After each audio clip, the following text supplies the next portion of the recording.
Machiegni kendo.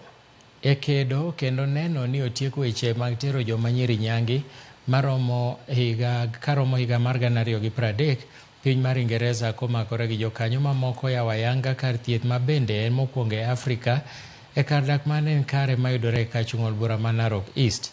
E kinde manotimo limbe e kar thieth no mamuonyo siling milion 10, jalup jambetre mar piny Ingeresa e piny Kenya Leigh Stapfield opuoyo tiegruok ma jopuonjre yudo e wi kedo gi weche mag nyange ma jok manyiri.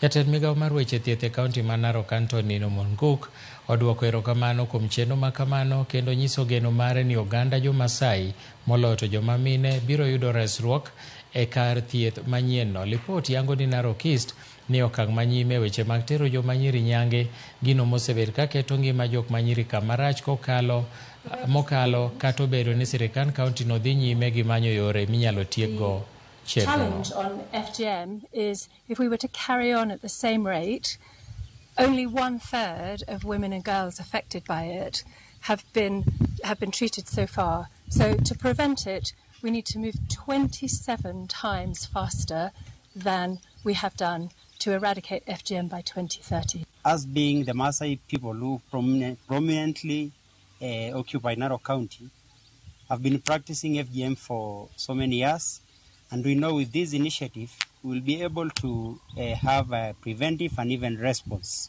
All women who have undergone FGM have one form or the other of complications arising from the female genital mutilations. It is important for all medical staff to be trained on FGM-related issues in order to prevent loss of lives and loss of income to the community as a whole.